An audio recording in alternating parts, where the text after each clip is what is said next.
Bueno, estamos hoy en el Castillo de Sandro, en los estudios del Centro Cultural Cava, con todo el placer de tener con nosotros a Patricio Parente. Él es antropólogo por la Universidad de Buenos Aires. Él escribió una tesis que se llama Experiencia y legitimidad en narrativas ovni, folclore científico y folclore popular en el Valle de Calingasta. Hola Patricio, ¿cómo estás? Es un placer tenerte hoy con nosotros. Hola Eduardo, ¿cómo estás? Y bueno, gracias por invitarme y recibirme. Bueno, Patricio, nuestro interés era en principio hablar sobre tu tesis, por supuesto, que es muy interesante, y hacer un eje en lo que son las experiencias sobrenaturales, ¿no? De lo que significa el fenómeno ovni. Y la primera pregunta es, ¿cómo podrías definir en base a tu investigación lo que es una experiencia sobrenatural? Bueno, para entender lo sobrenatural hay que entender también lo natural. A veces lo que se conoce como natural lo pensamos como asociado a leyes que se han encontrado o descubierto que regulan la naturaleza, y hay un común acuerdo científico para entender eso. Entonces, lo sobrenatural es lo que en principio excede eso y no hay un común, es un tema de acuerdo. Hoy por hoy no hay un común acuerdo para explicar el origen de ese suceso, básicamente. Específicamente, en el caso de fenómenos sobrenaturales hay un montón.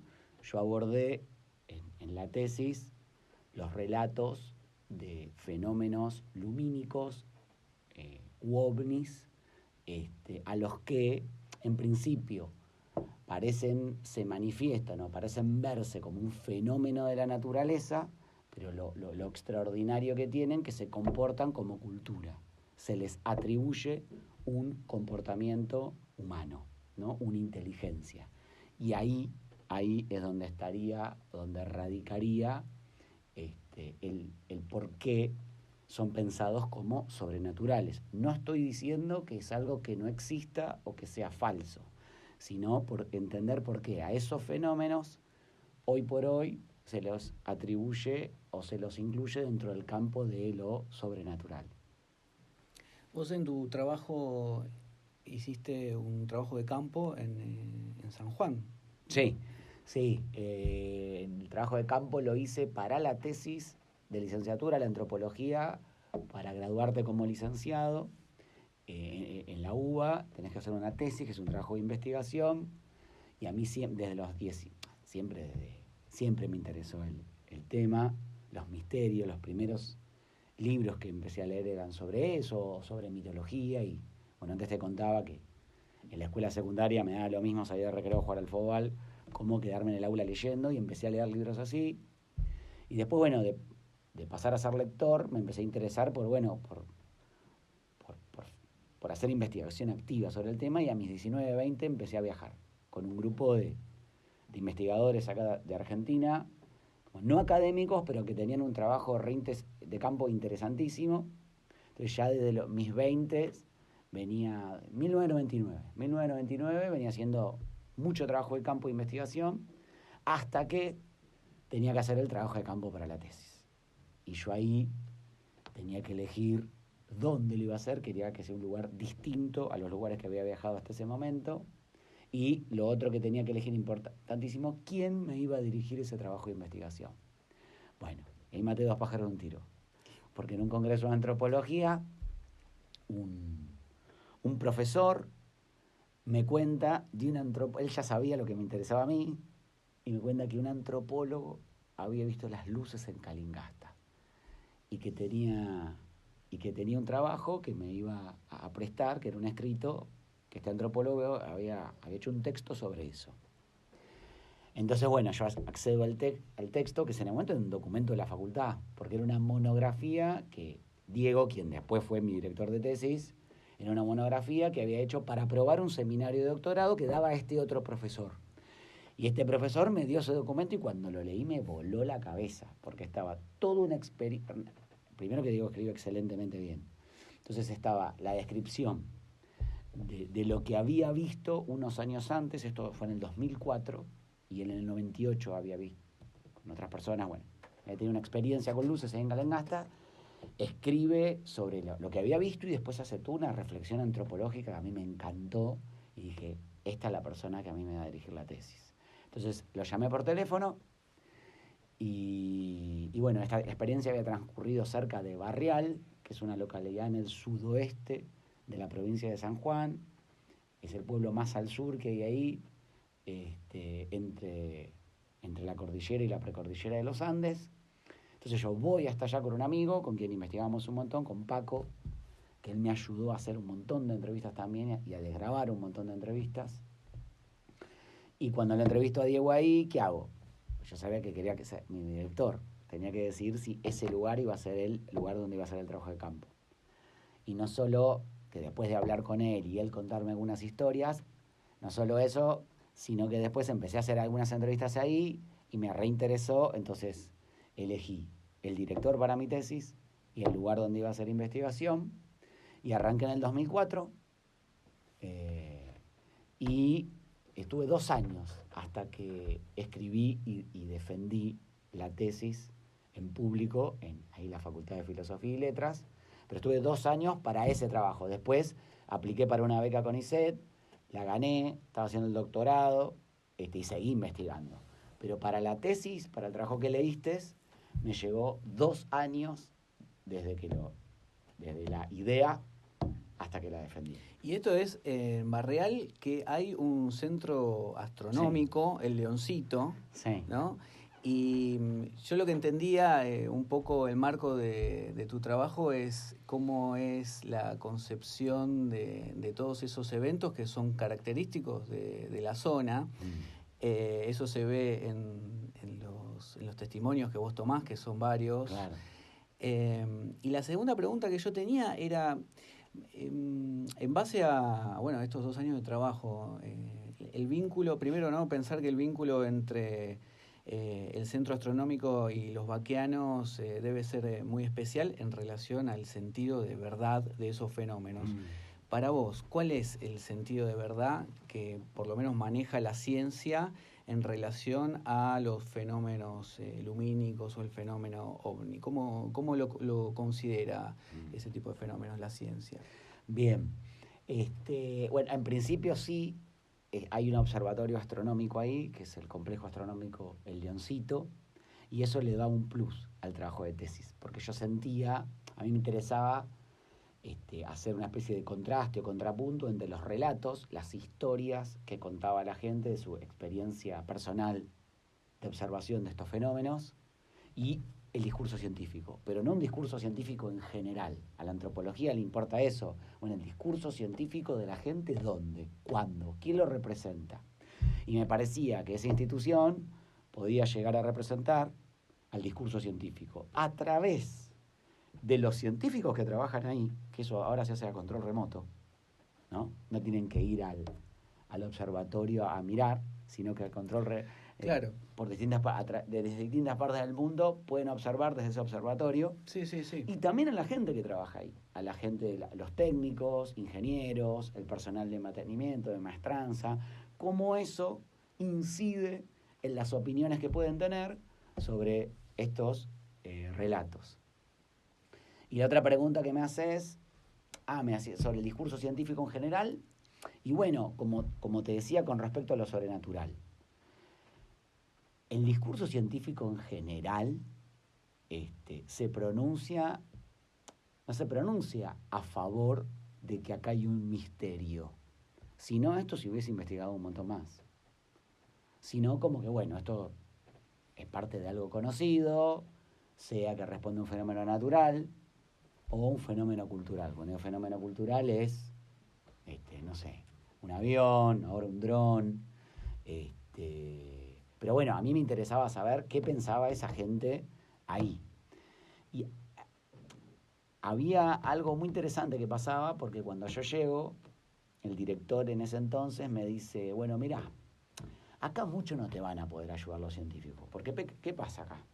Miran al cielo a millones de años luz y a través de un telescopio que no es óptico, sino es electrónico. Es decir, lo que ven es una traducción electrónica, había una pantallita que se ve a millones de años luz. Y yo por dentro pensaba, no, justamente, me interesa mucho más la opinión que puede tener gente que está mirando a millones de años luz, que no está mirando para abajo, qué piensan sobre lo que ve la gente. Y nada, y en general el discurso ahí era como de atribuirle a la gente que contaba estas historias una edad determinada, y son los viejos. No estoy hablando así del observatorio ahora, porque cambió un montón. Estoy hablando de esa época, ¿no? Lo que me contaron a mí. Yo cuento lo que me contaron a mí. Incluso había unas revistitas como que creían explicarlo todo y explicar que... en realidad no explicaban sobre el tema luces. Explicaban sobre el tema de extraterrestre, porque no necesariamente la gente que ve una luz la interpreta como algo extraterrestre. No, claro. Aún siendo desconocido, aún siendo desconocido. Puede ser espíritu, puede ser la luz mala. Pero acá ya estaba la explicación extraterrestre. Y en general era atribuirle a la gente, bueno, es la gente de antes, como que repite historias que se vienen contando, no a partir de lo que ves, sino a partir de lo que le vienen contando, o si no, son gente que tiene unas copas de más. Pero nadie, la actitud científica, ¿cuál sería? Ir a preguntar. Por supuesto. Pues yo no me defino como, no, la ciencia no tiene voz ni voto acá. Hay que organizar otra cosa para investigar esto. Para nada. Porque la ciencia siempre se hizo preguntas. Y lo más lindo de la ciencia es que se hizo preguntas y desautorizó a las personas, bueno, en ese momento que venían del campo religioso, a que yo te cuento algo y te digo que es verdad porque te lo digo yo, por un tema de autoridad, ¿no? Infundida, pero sin pensar si los hechos son reales o no. ¿Se entiende? Sí, tal cual. Nada, entonces, me parece, pero ahí nos estaban haciendo esa pregunta y tenían todo un discurso que a mí, que eso me parecía, que el discurso que tenía la ciencia respondía más a un folclore científico que los relatos que tenía la gente con respecto a una repetición de un folclore popular.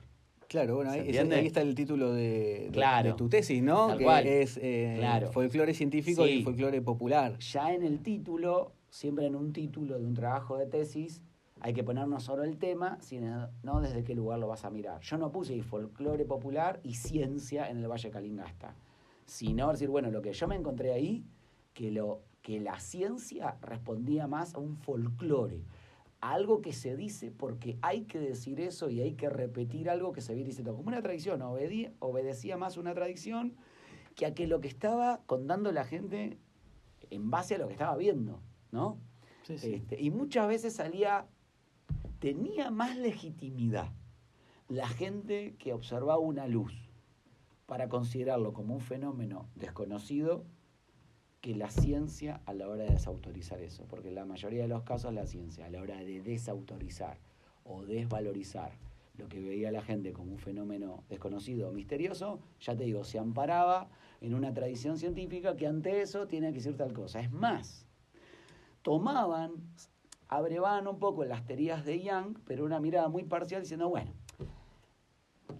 los ovnis del hoy cumplen la misma función social que las hadas en otro momento. Pero se quedaban nada más que con una perspectiva funcional, es decir, ¿qué función social cumple que un relato circule? Pero de última, si un relato cumple una función social, todo relato la tiene hasta el científico, no invalida la verdad o la existencia de ese fenómeno. ¿Se entiende? Claro. Yo te puedo decir, la luna, bueno, es el símbolo de la perfección. La luna es el símbolo de lo femenino. Y bueno, distintos sentidos sobre la luna. Ahora, la luna existe como un fenómeno físico. Claro. No invalida su existencia los sentidos que se le puedan dar. Claro, sí, tal cual. ¿Se entiende? Sí. Bueno, hablábamos un poco de eso hace un ratito, ¿no? Sí. En el tema del cómo identificar el fenómeno con el sentido. Totalmente. A la antropología, a ver, yo que me planteé en la tesis, ¿yo quería probar que estos fenómenos obedecen a un origen desconocido? No. La pregunta que se hace en la antropología es por los sentidos. Claro. Es decir, sea lo que sea, ¿qué significa para la gente eso? Lo que sea, un fenómeno conocido, ¿cómo lo interpreta la gente? ¿Y a qué obedece? ¿Cómo vinculamos esa interpretación con la cultura o la sociedad de la que forma parte. Entonces, en ese sentido hay un recorte, hay un eje en la tesis que yo trabajé que es, bueno, ¿cómo la gente interpreta esto? Generalmente interpretaban a estos fenómenos como luces que indican tesoros. Generalmente. También le decían, ahí anda el ovni. Pero el ovni era la misma luz, pero en el cielo, más arriba, ¿no? Las luces rastreras que te siguen, que te acompañan, que están en el piso. El fuego en Claro, Paraguay o en Brasil, cual. ¿no? Hay se Sí, llama la madre tu fuego, que le Eso. dice. Claro. Entonces, el mismo fenómeno, pero vinculado al cielo o visto en el cielo, le decían ovni. O si era un fenómeno por tamaño, si era un fenómeno más grande. O si veía una especie de aerotecnología o aparato, eso iba al campo del ovni, una interpretación más contemporánea, ¿no? Pero si no, era luz que indica un tesoro. Entonces, bueno, ahí tenías como dos interpretaciones que, insisto, no invalida que lo que vea la gente sea verdad y algo desconocido, pero tenés distintos sentidos.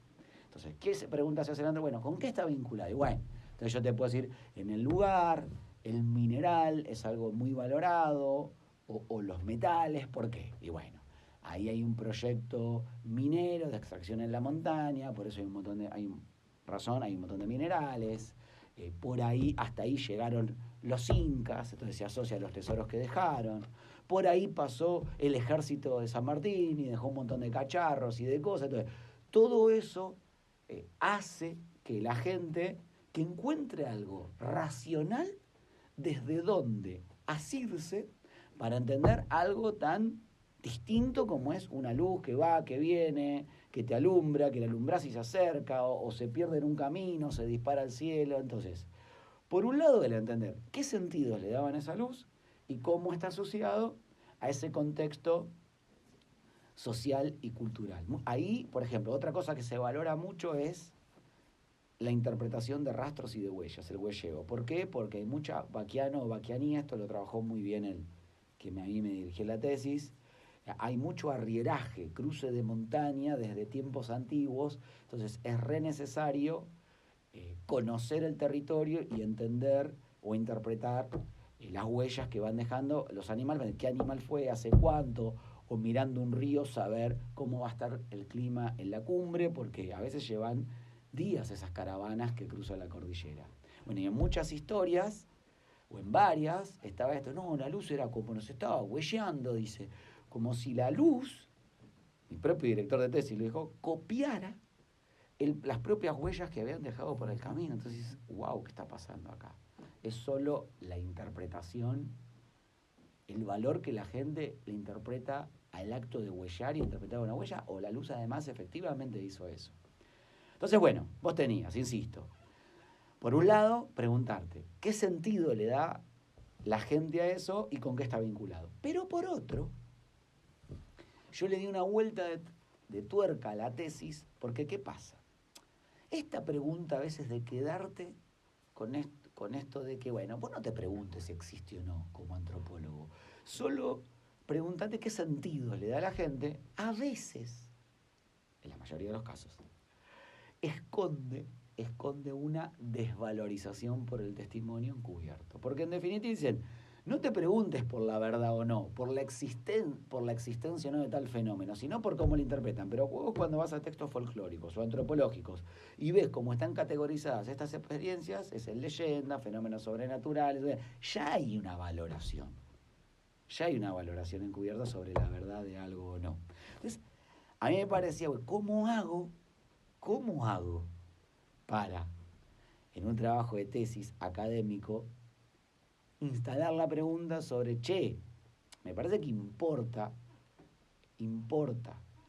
sobre lo que está hablando la gente. Atribuyemos la necesidad de atribuirle valor a la gente que te cuenta esas historias. Entonces, como mi propio director de tesis había tenido una experiencia en el mismo lugar donde yo estaba investigando y estaba en su propio trabajo de campo para su doctorado, ¿yo qué hice?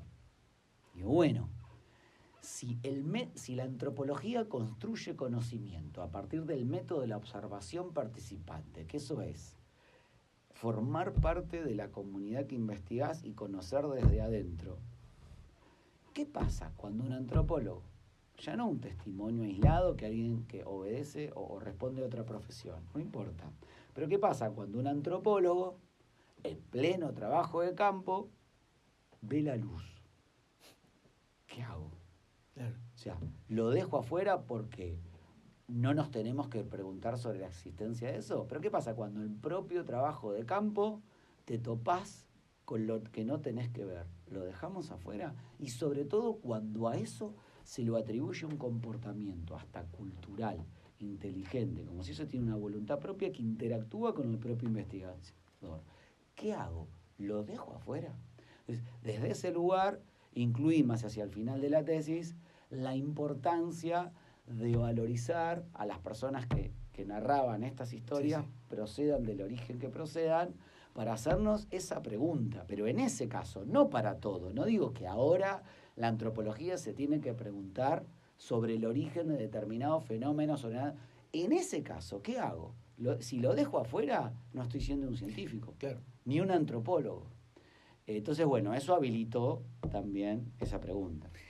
Al final de la tesis vos ponés algunas entrevistas. Sí. Hay una de la página 71, creo, que no sé si es un gendarme, ¿no? Que iba viajando con la hermana, una cosa así, que habla de una luz que se les acerca y va a Sí. acompañar, son luces como que acompañan, Sí. ahí en Calingasta, digo, ¿no? Sí, Que acompañan a los camioneros, a la Sí. gente de las rutas, y Sí. de esa, bueno, no sé, te quería Sí. preguntar algún relato así que Relato vos, puntual, ¿no? por ahí que vos Sí. digas esto. Sí. Yo, el que te estoy diciendo, me interesa particularmente porque al final dice, ¿qué es lo que es? Dice. Sí. Y esa es una pregunta filosófica. Totalmente. ¿Qué es lo que es? Es Sí. Aristóteles. Digo, Sí. y te ¿Qué quería es lo que preguntar es? a Sí. vos, Sí. no sé, si me podías contar algún relato que vos Sí. digas, bueno, a ver, paradigmático, que vos como antropólogo digas, bueno, es relevante. Sí, el de un pibe que estaba aprendiendo a manejar ahí en la zona. Yo estaba manejando un vehículo en una ruta, en general en cualquier lugar donde vos investigás, y hay muchos testimonios, muchos, la gente va a asociar que hay un lugar donde se sabe ver más, te dice.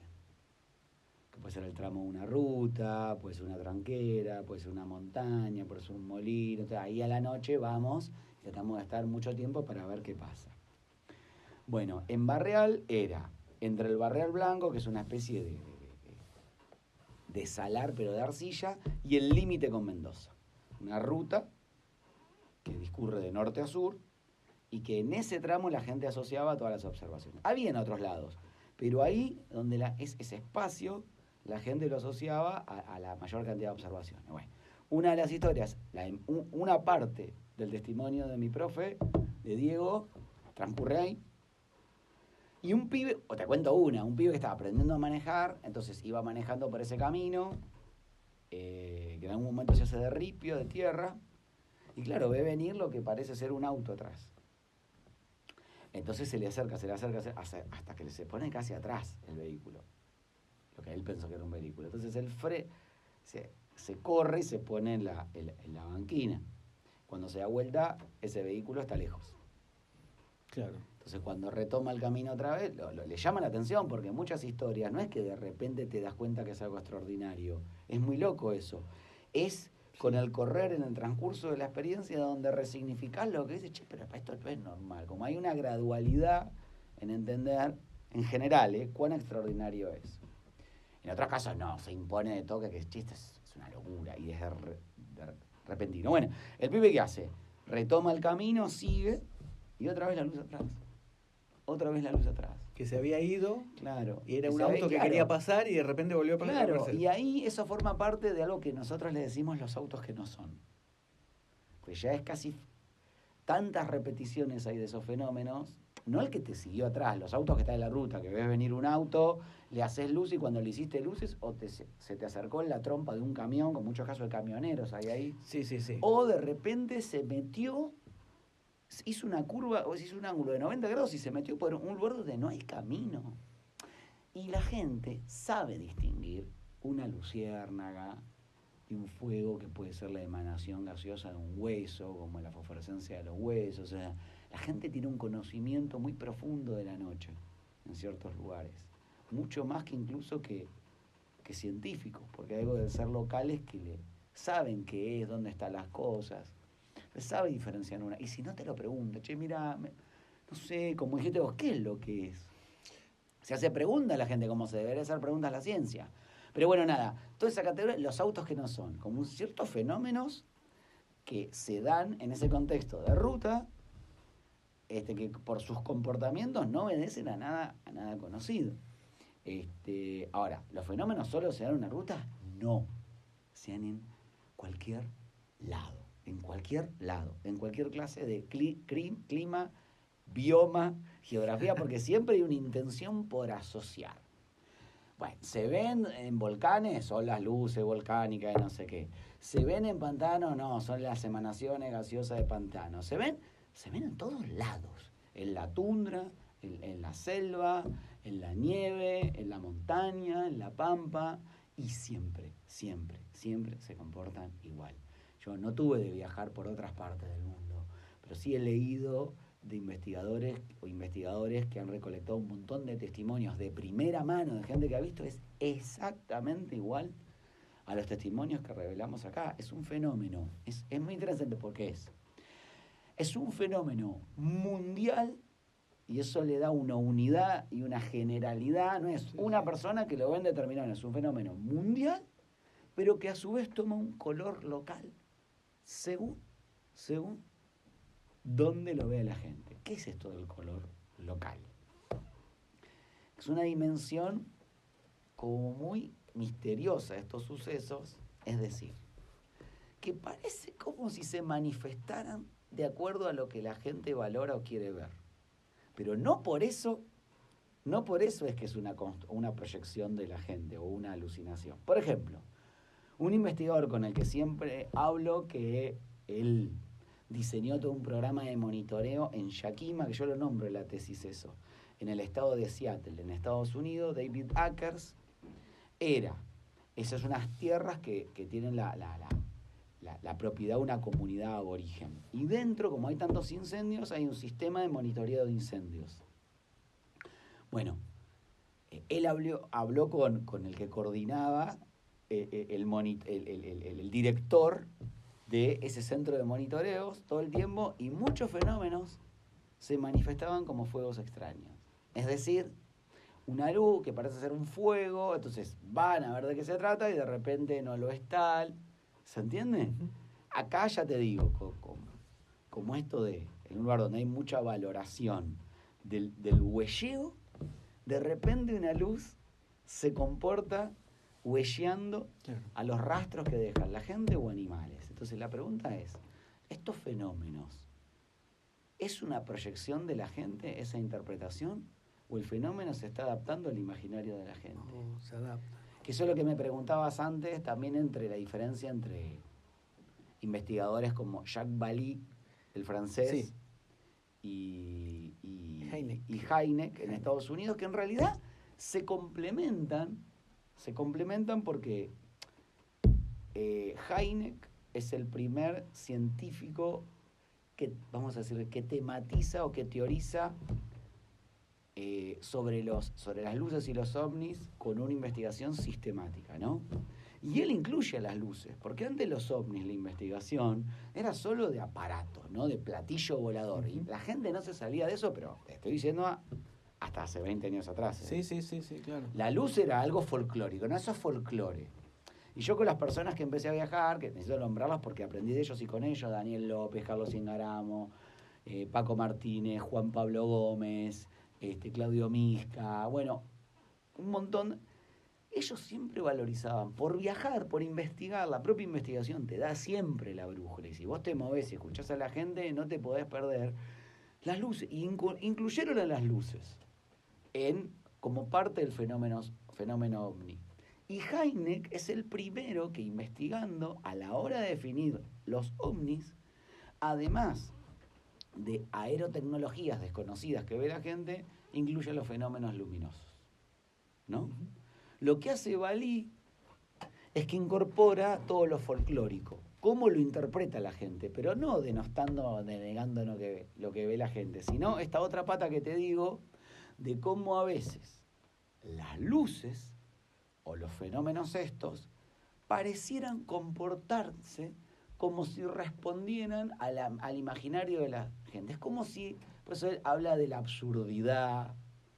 ¿Qué sentido tiene una luz con el poder tecnológico que tiene, o que en la mayoría de los casos que hay, que puede agarrar, no sé, velocidades 300.000 kilómetros por hora, desaparecer cuando quiere, va a rastrear la luz como un animalito? ¿Qué sentido tiene eso? Entonces, él lo que estudia eso, como si, por eso le dice mise en scène, como una puesta en escena, como que más allá de un comportamiento de estos fenómenos mundial, y en que todos lados es bastante parecido, en ciertas ocasiones hay como una especie de puesta en escena, ¿no? De puesta en escena para hacerlo lo más amigable a la gente y a cómo la gente piensa eso. ¿Se entiende? Sí, sí. Uno de los caracteres es que le adjudican a estas luces es una cierta inteligencia. Claro. Como imitativa, que te sigue, que te acompaña, desaparece, vuelve a aparecer. Sí. O imitativa, que te imita tu comportamiento. Era como que jugaba a las escondidas, decía alguien. O cuando me acercaba, la luz se escondía. O cuando bajaba las luces, aparecía.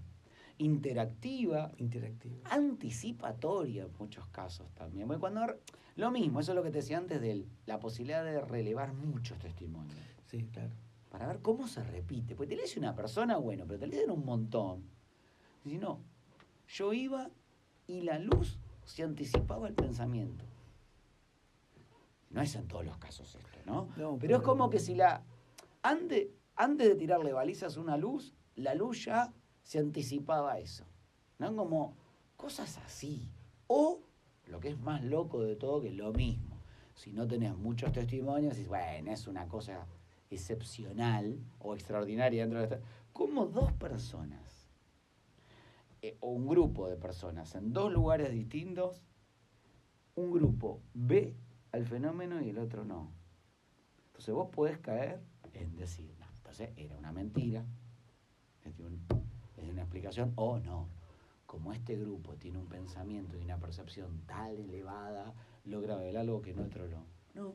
Y si acaso ese fenómeno, como parte de su inteligencia, tiene un mecanismo electromagnético selectivo que hace que un grupo lo vea y el otro no, porque se le canta.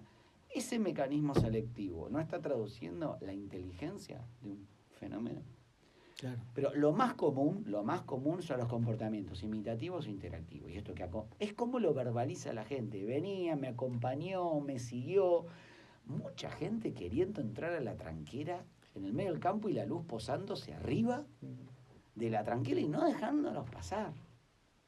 ¿Se entiende? Sí. Pero como un juego, porque también hay toda una mirada sobre el fenómeno de cosas trágicas. Bueno, hay casos, está el caso Cota Coleman en Victoria, ¿no? Que es un caso directamente donde es un testimonio que vio 3 seres extraterrestres que descienden en una nave y que incluso unos rayos lo impactaron. Claro. Es un poco más trágico. Sí, también es un testimonio. Sí. Ya estamos hablando de que un testigo que vio un extraterrestre, ¿no? No, tal cual. Es que hay un montón de historias así también, ¿eh? Te arranqué del tema luces porque, bueno, no sé, vamos a hacerle... No, tu tesis, va más por ese lado. Sí. Pero ya que estamos hablando de ovnis, Sí. Que hay un montón de casos así. Sí. Y la ciencia es como que todavía está ahí. Hablabas de Hynek, ¿no? Sí, Hynek. Que él escribe el libro Azul. Sí. Y es un poco también, me da la sensación que está un poco impulsado por una cuestión más de seguridad nacional, ¿no? Sí. Más como financiado como por ese punto, ¿no? Sí, totalmente. Entonces por ahí siento que por ahí a la ciencia le interesa más por ese lado, quizás en relación a países que tienen más desarrollo y pueden impulsar ese tipo de investigaciones, ¿no? Sí, pero a veces es al revés. Porque hoy por hoy justamente, como que Estados Unidos, como tiene un discurso de siempre desvalorizar, ¿cómo contarlo? Como que tiene un discurso que invita a la gente a pensar que estos sucesos son una amenaza. Y si vos pensás, es como dice Mirta Legrand, como te ven te tratan. De acuerdo a cómo construís la mirada de algo, es como invitás a la gente que se comporte. Si yo estoy todo el tiempo diciendo que estos fenómenos pueden ser una amenaza o los quienes lo investigan nacen de un ministerio de seguridad, no invito a que la gente los investigue. Y yo te soy sincero, más allá de la cantidad de testimonios que circulan por ahí. En la cantidad de testimonios que investigamos, pero te lo juro, o sea, todos de primera mano, pero todas, historia de primera mano, que es de la persona que no te dice, la otra persona lo vio, sino esa persona, basada en experiencia personal, no hay uno solo, no hay uno, donde esta luz hubiese generado un daño psíquico o físico a la persona. Puede haber un mareo, puede haber, pero nunca. Cuando te empiezan a contar, no, esa persona lo desapareció a tal, vos querés dar con el testimonio de primera mano y nunca llegás a dar. Es más, a la luz mala se le dice luz mala no porque haga daño, sino porque te aparece de forma desprevenida, asusta, ¿no? Pero si vos te pones a investigar, estos fenómenos tienen un comportamiento que es más lúdico, hasta juguetón, pero no violento, jamás lo tienen. Hay una necesidad de instalar el discurso de que la luz tiene un comportamiento violento, justamente, que era como te decía antes, ¿desde qué óptica lo investigo? Porque no es si la luz existe o no, la verdad de la luz existe o no, no solo obedece a la existencia de la luz, sino a cómo lo estoy investigando. Entonces, si yo instalo como Estado o como fuerza de seguridad un discurso que la luz es una amenaza, yo no estoy investigando, no estoy propiciando que la gente investigue. No, claro. ¿Se entiende? Sí, sí. Y lo que te da, pero en esto no quiero contarlo como una verdad absoluta, o casi, pero yo te juro, lo que te da más capacidad, lo que te invita a construir conocimiento sobre este fenómeno es la investigación de campo, si no, no hay chance. Vos podés leer cosas pero que investigaron otros para contrastarlas con las que investigaste. Pero el trabajo de campo, te juro, sí. No te podés perder, porque llega un punto que está la cantidad de testimonios que vos empezás a ver las regularidades. Lo que es común y lo que no, que nunca se da. O si se llega a dar, bueno, investiguemos en profundidad esa historia, que está asociada a una cosa violenta, bueno, a ver qué pasó por ahí. Pero en general son fenómenos así en cualquier lado que hemos investigado. Yo digo, en relación a tantos testimonios, es posible hacer una inducción y decir, bueno, por lo menos hay luces, hay fenómenos lumínicos del plano anormal. Sí, total. ¿No? Yo lo que veía, quería hablar, hay una cita de Jacques Vallée en tu tesis, que él habla de, describiendo un poco de los avistamientos y qué sé yo. Habla de una autorregulación energética, ¿no? Es decir, como también hablábamos del famoso vuelo transmedia, que es un vuelo vertical a una velocidad increíble, que está rompiendo leyes físicas aprobadas por la física, ¿no? Por todo el ámbito científico, ¿no? El campo científico. Entonces digo, ante un evento así, es tan anormal tanto como para el plano científico como para el vaquiano. Entonces ahí, ¿qué más que encontrar por ahí? Si un punto de encuentro entre el desconocimiento total, que no sabemos qué es. Claro, porque más allá de un supuesto comportamiento y inteligencia que tiene la luz, lo raro es que se comporta física. Yo no conozco mucho de eso, ¿no?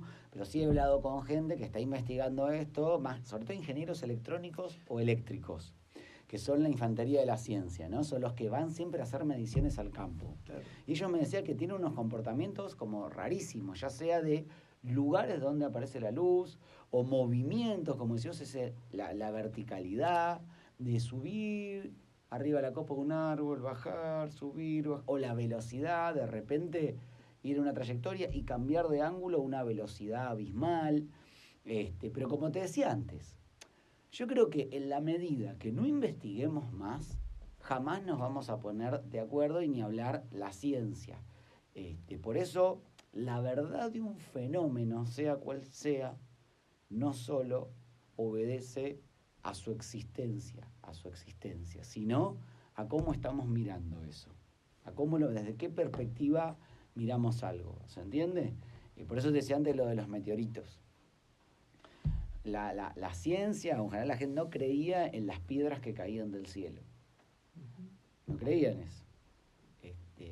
Se pensaba que era un invento, hasta que fue un folclorista el que empezó a relevar un montón de testimonios sobre piedras que caen del cielo y dijo, che, no, este es un suceso. Y después fueron los meteoritos.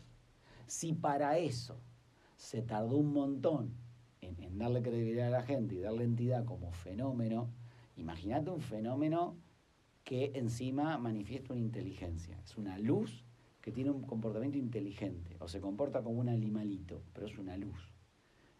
¿Qué tiene que pasar? Yo no creo en la evidencia definitiva, en que pase algo que ahora sí. Es un tema de tiempo, como lo son los tiempos de la ciencia, ¿viste? Y de la humanidad en considerar que algo es verdadero o no. Tienen que cambiar un montón de cosas. ¿Cómo nos vinculamos con la naturaleza? ¿Por qué te digo eso? Porque antes, si bien nos arrojamos o nos pensamos como personas más evolucionadas que antes la gente tenía incluidos estos fenómenos en su vida diaria. No eran algo sobrenatural, sino hasta había rituales para vincularse o no con estos fenómenos, como en este pampeano que la comunidad Ranquel, decían, bueno, donde aparecía la luz, si vos querías pasar, no sé, de la juventud a la adultez, la luz era parte de un rito de paso, donde vos te tenías que quedar una noche donde este fenómeno aparece. Entonces, digo, eso lo tenían incluido a sus normas culturales. Somos nosotros que después del nacimiento de la ciencia moderna, que tantas bondades trajo, pero una de las cosas que no están tan buenas es la partición de la naturaleza por un lado, la cultura del otro, y decir, bueno, ahora los seres humanos van a dominar a la naturaleza. Y lo que no entiendo, y de ahí viene que lo que es falso no es lo que no existe, es lo que no controlo. El criterio muchas veces de falsedad con respecto a entender estos fenómenos como falsos o conocidos es porque no los puedo controlar, porque no tengo poder sobre eso, porque yo puedo más o menos saber dónde se ve, un cometa, yo sé la trayectoria, dónde viene, dónde va, una lluvia de meteoritos, no sé, qué sé yo, un arcoíris en una lluvia, pero yo con estos sucesos sé que pueden llegar a aparecer porque tienen territorialidad en un lugar determinado, pero no sé cuándo y cómo. ¿Y quién se banca eso? Entonces, en algún punto, como estamos bajo el paradigma del control y de la peligrosidad, ¿qué te digo paradigma del control? La ciencia fue cambiando muchas veces qué entendía por verdadero. Antes lo verdadero estaba asociado a lo armonioso. Lo que tenga una armonía y tira más a la verdad. O lo bello. Ahora más lo que puedo controlar se asocia más a una verdad. Lo que no puedo controlar, no. Y estos fenómenos son incontrolables. Incontrolables. Pero no por eso incognoscibles. No, claro. Yo puedo construir conocimiento sobre esos fenómenos, pero me tengo que mover, tengo que laburar, tengo que ir a los lugares, escuchar a la gente. Y ahora hay cada vez más apatía de escuchar a la gente. Entre la tecnología y quedarse en casa, y más todos los ecos que trajo la pandemia, de la adentro que es más seguro que la afuera, la red, no me invita a la aventura. Entonces, va a ser más difícil, va a ser más fácil tocar de oído y repetir por tradición lo que hizo otra persona que ir a investigar de primera mano. E insisto, vos cuando investigás de primera mano, te da la pauta de por dónde va la cosa. No la verdad, pero sí, está pasando esto. Y te permite cuando alguien dice algo que, disonante, no, esto no me aparece tanto en la investigación. Por ejemplo, toco un tema polémico en la que mucha gente le otorga muchísima credibilidad. Pero yo no sé qué onda, pero fenómenos de abducción. Jamás hemos escuchado fenómenos de una persona que es abducida. No sé, es un cuerpo de relatos que como testimonio existe, pero no tiene nada que ver al comportamiento lúdico de juego de las luces. Todo un relato de abducción, primero, que requiere determinadas condiciones para ser contado. Tengo que crear un clima, o relajar a la gente, o de hipnosis. Ya el contexto de entrevista requiere un estado mental particular, a diferencia del cotidiano de cómo entrevistas a la gente común y corriente. Y después, que por ese testimonio, que yo no lo invalido en sí misma, hay que entender qué significa, pero habla de sucesos que son de lo más invasivos, que no tienen nada que ver al comportamiento de los fenómenos luminosos en los testimonios que vivimos relevando. Ese para nosotros obedece a otro tipo de relatos, que no sabemos con qué tiene que ver, pero no tienen nada que ver en cómo se comportan las luces.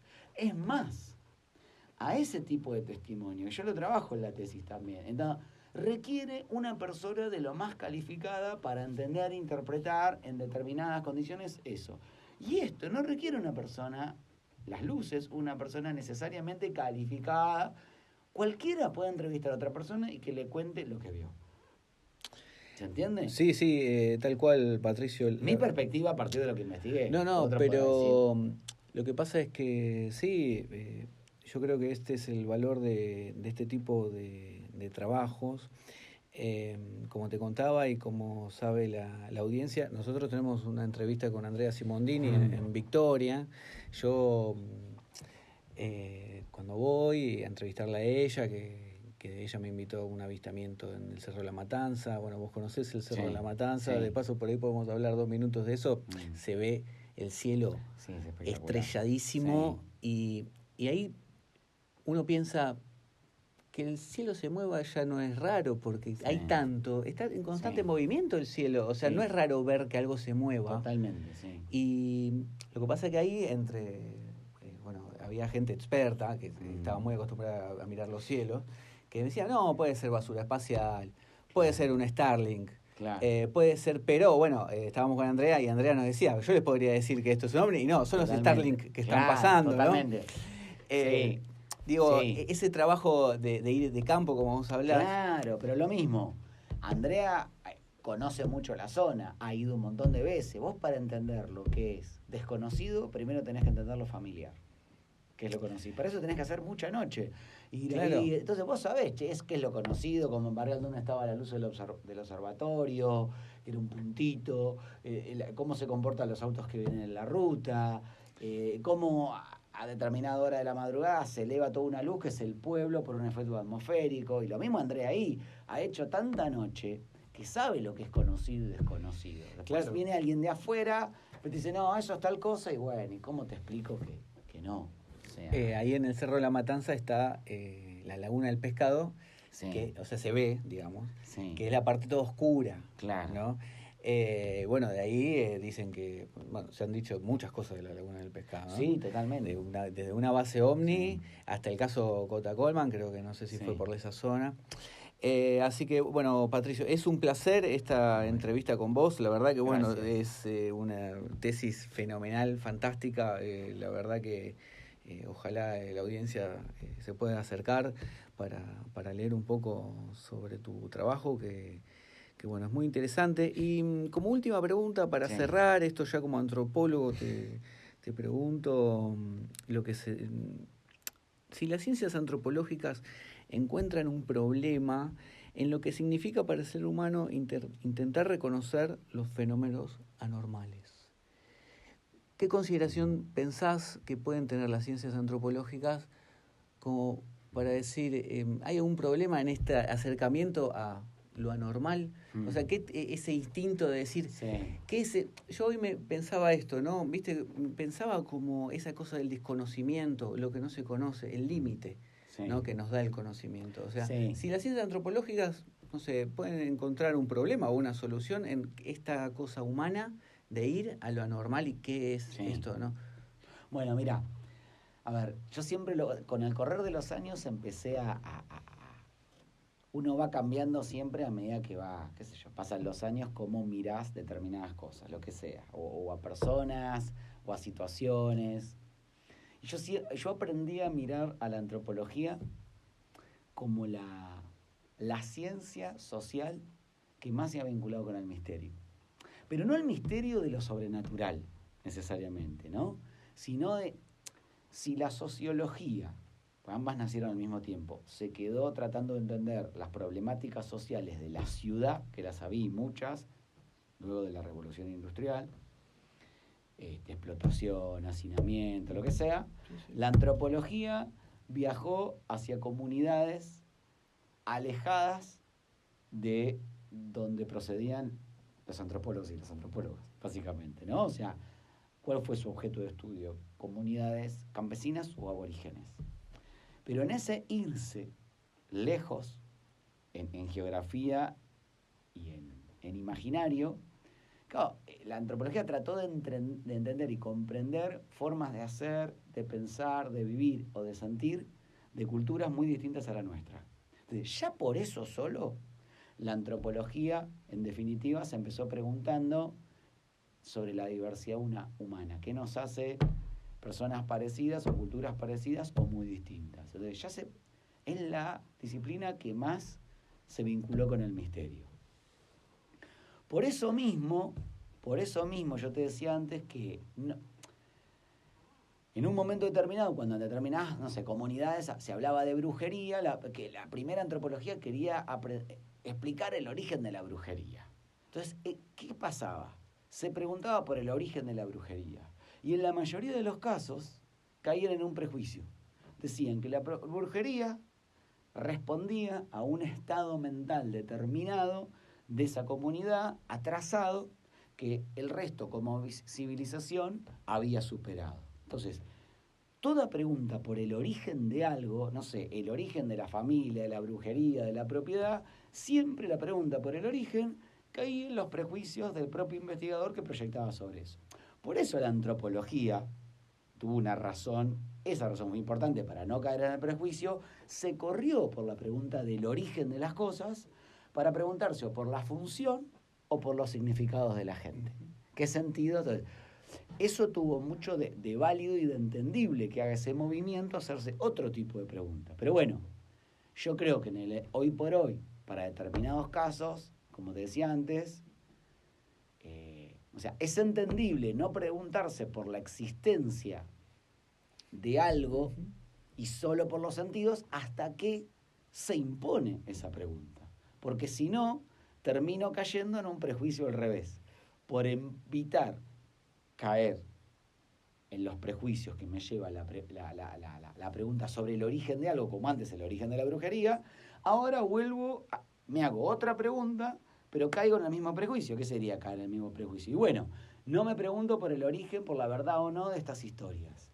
Pero en definitiva, caigo en un prejuicio cuando ubico estos testimonios como una cosa mitológica, o como leyendas, o como fenómenos sobrenaturales. Entonces, en la medida que no caigamos en un prejuicio, es válida la sola pregunta por los sentidos. Si no, hay que preguntarse un poquitito qué hay más allá, porque el campo te lo impone, no es una imposición del investigador. Insisto, si mi profe, en pleno trabajo de campo, yo también vi fenómenos así, no algo tan dramático ni tan cercano, pero si dentro de una investigación, dentro de un trabajo de campo, ya no de veraneo o haciendo turismo, si dentro de un trabajo de campo yo veo estos sucesos, ¿cómo hago para dejarlos afuera? Sobre todo cuando tienen el mismo comportamiento interactivo que puede tener la gente. ¿Son cultura? ¿No son cultura? Entonces, se impone. Entonces, ahí hay que correrse un poquito de la pregunta por los sentidos y las interpretaciones y adentrarse y profundizar sobre, bueno, ¿de qué me está hablando la gente cuando me habla de esto? Bueno, Patricio, fue un placer tenerte hoy acá con nosotros. Bueno, muchísimas gracias, Eduardo, por invitarme. Y cuando quieras, acá estamos. Gracias. Gracias.